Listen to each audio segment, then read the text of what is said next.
ma'am. If you want to go ahead and introduce yourself. Okay. Good afternoon, Madam Chair and committee members. I am Consuela Gaines. I am here on behalf of Voice of the Experience, better known as VOTE. I'm also here as a formerly incarcerated woman who served 22 years in prison, and I have been home now for 9 years. I just want to start by saying that 9-year experience, from the beginning, I came home, well, while I was incarcerated, for those 22 years, I remained very active. I intended to become a better person than when I entered the system. At the young age of 23 is when I went into incarceration and came out at the age of 45. So the majority of my life was spent behind bars. And while I was there, my intention was to learn as much as I possibly could to make sure that I had all of the skills that I needed to be successful. And I did graduate from office system technology, and I also graduated from welding. And I even had a job offer from the president of Turner Industries. And so that was my dream job, actually, to work for Turner, to be a welder at Turner. But now I'm a chapter organizer. Well, let me change that. Just on yesterday, my colleagues, they decided unanimously that I should be the director of organizing, where I will be supervising individuals for 3 different regions. And so I think back to where I was in prison and where I am now. And what was instrumental in that was not only the skills that I was able to acquire while I was incarcerated, but also the people who I surrounded myself with. One of those persons who really kept me on track is here, Mr. Jonathan Tyrone Glover, who is also formerly incarcerated, who works for Congressman Clay Higgins. And he's also working with guys on the inside of Angola with the Round Table. So reentry for me is not just, like they say, a cookie cutter experience, because it encompasses so much. It took me a while to rebuild relationships with my family. For the longest, I was like, am I ever going to reconnect with my sister? How am I going to be with my brother or my mother? I lost my father while I was incarcerated. And those things changed me and shaped me and developed me into the person that I am today. But I just wanted to quickly share that before I share this statement that I prepared. I want to be clear from the start. Louisiana cannot achieve successful reentry outcomes without addressing how women have been left out of reentry planning by design. Most reentry systems in Louisiana were built around men. Today I've heard nothing or very little about women. Women were never centered in the design, and the consequences are sometimes devastating. Women return home as mothers, caregivers, and survivors of trauma. Yet they are released with fewer education and workforce opportunities than formerly incarcerated men, limited access to health care, mental health care, and trauma-informed services, and little to no housing or transitional support. Instead of receiving support, many women are penalized by parole systems for instability that the system itself created, missing appointments because of child care, struggling to find housing, or failing to meet requirements without transportation or resources. This isn't theatrical. This is happening right now in Lafayette Parish and across Acadiana. I know this reality personally, and I see it daily in my work. I've sat with women who were released with nothing but a bus ticket and a list of rules, expected to reunite with their children, secure housing, find employment, and manage years of untreated trauma, all at the same time with little to no support. When they struggle, the system calls it noncompliance. But what I see is survival without a safety net. I urge this committee to invest in gender-responsive reentry programming, ensure women have equal access to education, job training, and credentials, expand housing transitional support specifically for women, integrate caregiving realities and trauma-informed practices into parole and reentry courts, and fund community-based organizations that are already doing this work and earning trust on the ground. Women don't need more punishment. They need pathways. Supporting women in reentry is not a side issue. It is essential to family stability, public safety, and the long-term health of our communities. When women succeed, families stay together, children thrive, and communities are safer and stronger. Thank you for your time and consideration. Thank you, ma'am. The board is clear. Ma'am, you want to go ahead and introduce yourself? Yes, ma'am. Hello, everyone. My name is Ivy Mathis. I served 26 years at the Louisiana Correctional Institute for Women, and I've now been home 7 years. So I not only personally speak to you from my own personal experience, but at VOTE, I am the Reentry Transitional Specialist, where we have been blessed to help women who have served from 18 months to 32 years. And everyone had different needs. I'm very passionate about this, and coming into this space, I'm not trying to be redundant, but I heard so much today about reentry, and just being in a space where we've talked about it for so many years, but we are all collectively in a space to actually address it and to move forward with what we can do, what needs to be done, what needs to be included. I'm happy to be here. I would like to talk about women. I go inside of LCIW, and 80 to 85% of those women are mothers. Not all of them have served 20, 30, and 40 years. So coming home, some of their children are still younger. And all of the women didn't lose their children to the state. Some of them actually had loved ones to step up and take their children.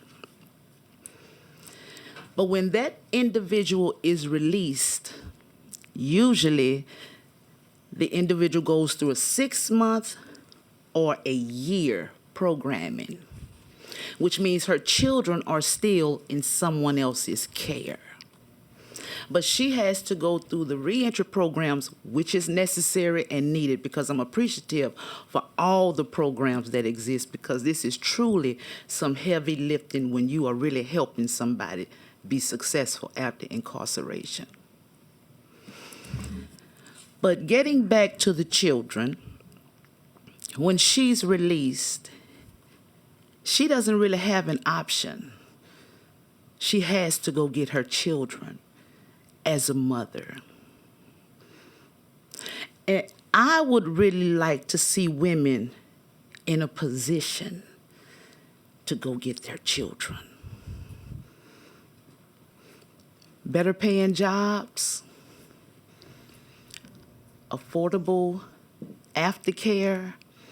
I have a friend who was incarcerated, and she served 15 years.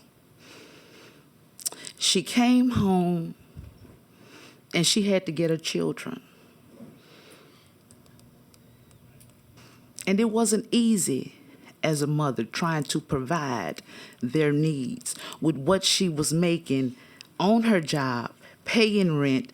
And I want to say something because this is no slight to men. A woman is expected to be the provider of the home. She's expected to be the nurturer. There are different expectations on women versus men. And all I'm saying is that I would really like to see women in a place to be able to get their children and be able to provide for their children. Some women are coming out to children that are not older but younger. So they need to be able to afford aftercare because they have to go to work. I also heard something today, and I'm happy about this. You all went to Angola. I remember being incarcerated. I said, I wish some lawmakers would walk through here. I just would love to see them or lay eyes on them. Maybe even talk to them. So this is a blessing today to be able, from that side, to be able to come and speak before you. And I don't know if you have, but I would invite you to go visit the women. Thank you, ma'am. Representative Knox. Thank you, Madam Chair, and to the ladies at the table. I want to say thank you so much for being here and giving that other perspective, because I will be the first to admit that I've never gone to the women's prison, and I would one day hope to go, so that I can continue to hear your perspectives and your issues and challenges that you all face. I think for me, my thought process has always been slanted toward the men, and I'm guilty of that. And you being here today have enlightened me. So I want to personally say thank you for that and showing your strength and your passion and your genuine concern for women who are in the system and the challenges they face. And I hope at some point, and I know some of you, and I know the organizations that some of you all are affiliated with, and I hope that from this day prior to the session, that we can have a conversation to address some of those concerns from your perspective. So thank you for being here, and congratulations. Thank you. Thank you, Rep. Knox. Thank you, ma'am. Thank you. Chantel Crocklem and Bruce Riley. Chantel Crocklem with Voice of the Experience, Bruce Riley with Voters Organized to Educate.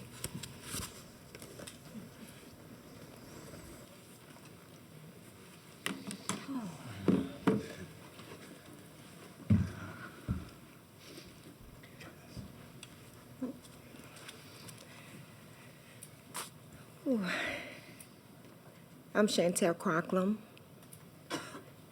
I'm here to represent VOTE, the Voice of Experience.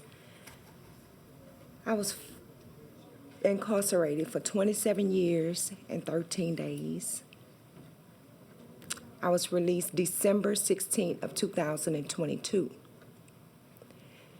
I am the first female that came to the Diamond House. It's a transitional house for women. I can say that going back to where I came from was not an option by choice. I could have came back to Baton Rouge to yet a still broken home.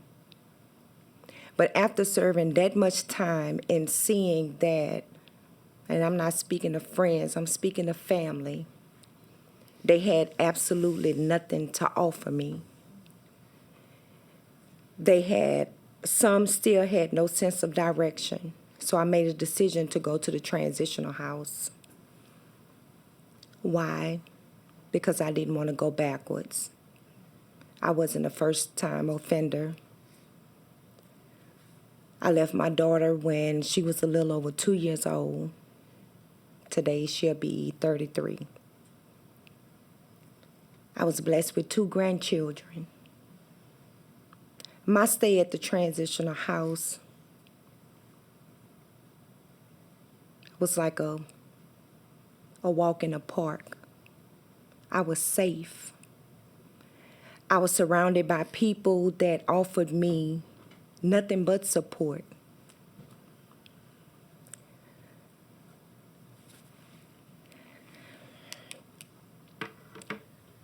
But when it came out to getting a job, I was denied. Although my conviction was over 2 decades ago, I was denied of a simple housekeeping job because of my conviction. So that was my struggle. Yet, I cleaned. I was a server. I made baskets on my own, seasonal baskets that I would sell to make ends meet, to save my money, because I knew that in 6 months, it was time for me to go and stand on my own. So I was able to accomplish not only the monetary aspect of it, but a savings account, a car. When it came to housing, 2 places that I went to, they took my security deposit knowing that they wouldn't allow me to move into their property because I'm a convicted felon. Yet, I kept going, and I was blessed. Blessed to move into an area that's not only nice, but safe. I can walk outside and not have to worry about my car being vandalized or gone. I hear success, success. I'm blessed. And I thank y'all. First and foremost, I thank God. I thank the individuals that have helped me along the way, whether it was a handshake, whether it was a kind word, on down to showing me how to set my watch or to unlock my phone. I just want to say I'm grateful. Thank y'all. Thank you, ma'am. Mr. Riley. How you doing, everybody? Bruce Riley of Voters Organized to Educate. Really appreciate all the testimony, but also really appreciate y'all for holding this. You know, when I was released in 2005, the conversations like this were not even happening, like basically anywhere in the country, really. And so I think we've come a long way, both, you know, as a state, as our various communities, you know, as a nation, to understand, you know, that this larger problem that's not just the incarceration on the intake side, but then, of course, the reentry side as well. So, I was jotting a few notes while I was listening that I just wanted to share with y'all. And don't worry, nothing like, I'm not getting all up in arms about anything. But, you know, prison itself is a reentry program. Just wanted to kind of put that out there. You know, we talk about reentry programs. We've heard some numbers like this one, you know, serves like 25 people, or like there's 700 people in the education, or this and that, different numbers. But, you know, for that other 29,000 or something that's not in reentry court programming, they're still going through a program. It's just called standard prison. And within that program, a lot even depends on, you know, maybe even how you treat somebody, or what opportunities, what food you feed them. You know, we are what we eat. If you treat somebody like a dog, they might just act like a dog. If you treat them with dignity, they might respond with dignity. Nothing's guaranteed, but we know which way kind of leads in certain directions. But the number one reentry program, if we're going to call it that, besides prison generally, is the family.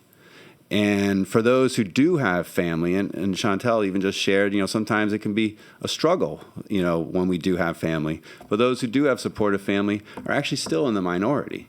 But for those that do, we should probably be trying to bolster that, support that, right? And so we can do that before someone is released through things like visiting and phone calls. And we just heard about the amazing daddy-daughter dance. And, some people might say, well, this isn't enough punishment.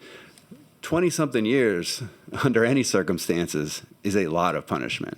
If that's not enough punishment, there's never going to be enough punishment. But finding ways to reinforce family connections, and then of course if there's a possibility of helping that family connection after release, including things like lease restrictions that someone may have, where someone with a prison record can't live in their property, meaning maybe you can't even go home and live with your mom and even take care of your mom, who may be 82 years old. And so those are things that are kind of getting in the way. Some of the things for y'all to be thinking about, some policies that can support the family structure. We have increased the number of people incarcerated. I think it got down to about 22,000, and now it's about 30,000. And so that's increasing more needs for programming. So just having some programming, it still needs to grow and grow exponentially. As we heard, if you're talking about a program that's reaching 1,000 people, that's only 3% of the incarcerated population. There's still another 97% that it's not reaching. And so people talk, rightfully so, I think, about the reentry court being very successful. But when you look at the percentage of people that are being, getting reached through reentry court, it's still just a drop in the well. So we can take things that are successful and build off them. In homelessness, it's shown that people are 11 times more likely to be rearrested when they're dealing with housing problems. We've heard that from some of the prior speakers, than if they have a stable place to stay. And so if we're not thinking about, not just immediate, but the first few years really of trying to make sure people have stability, I've definitely heard from probation officers who are kind of hands up in the air about it. I don't know what to do. It's a tough situation. They don't really have the resources to help people get stable housing, but we as a community do. And our decision to do it or not do it is, in a lot of ways, reducing the 11 times more likely to be arrested number if we do it. And we've had, I'd be remiss if I didn't just mention, Vote over the last 20 years has had a lot to do with some of this change. We've hired dozens of people over the years. We've given several $1 million worth of employment to people who are formerly incarcerated. Our people help create what are many of the programs that you hear about and from today. And so, I think it's important to think, I know sometimes we have some tensions, but to think about how much can be learned by working with people who've been through a situation that we're trying to solve. And I know at times, even myself, I can maybe seem a little kind of gruff and in your face, but really, I think we do want a lot of the same things. We want addiction to be reduced. We want crime to go down. We want our kids to grow up in safe spaces and graduate from schools and build careers and all that stuff. And we all share that. The world is a better place when someone's not jumping you in a dark alley. No matter who you are. So, we look forward to trying to work with y'all. And the people that are part of our organization, whether they be staff or members or family members of, I'm barely ever hearing about, never mind going to, deal with someone who's been, arrested, who's a member of Vote. People who are civically engaged, people who are working towards positive outcomes are not fiddling around with crime and drugs and all these other kinds of things. They're doing something positive and productive. And so, our programming, our work is really towards trying to build safer and sustainable communities. And it's not, as Andrew Huntley mentioned, this idea that criminals hanging around with criminals kind of thing. And, some of those restrictions are still in place around the country. And so people are not even able to engage positively with someone that they actually trust, someone that they may have known for decades. So we got to find opportunities to increase that. And finally, you know, we heard a little bit about work release earlier, and you know, we heard about like programmings, and you know, there's a lot of waiting lists for these opportunities for people. And I'm not saying you can magically decrease the waiting list, but for instance, if you've got, you know, 15 people in a program because there's only that many seats, but the waiting list is like 300 long, and you're going through people based on how close they are to release, there's some people that never get in that program. They just keep being leapfrogged by someone else being closer to release. And we've got about 6,000 people in the prison system right now who are ticketed to die in there out of the 29,000. You know, the sentence is either too long or they have a life sentence, you know, without parole. So for the people that do have an opportunity to get out, you know, we definitely need to figure out ways to decrease those waiting lists. For people who are in work release, I know from the state standpoint, it's seen as a way to kind of reimburse the state for incarceration. But from a reentry standpoint, those people need to keep as much of their wages as possible. You know, getting out with $500 versus $5,000 is a big deal when you don't even own a pair of clothes. You don't have a beat-up car. You don't have the money to get a driver's license. You don't have the first, last, and security for an apartment. The list goes on where if you had to start from scratch, any one of you, just to kind of barely live, it's going to take you about $4,000, $5,000, $6,000 just to, you know, you need a fork and a knife and a spoon. You need a microwave. You need a chair. You know, there's like really basic things. So I'll wrap by saying, you know, if we can support the things that are working and then try to reduce the things that are getting in the way, I think we're going to get a lot more progress in this state, and I do believe we can do that. Thank you. Thank you both. The board is clear. Mr. Glover, I know you put in a white card that you said you'd provide information if requested. Representative Knox,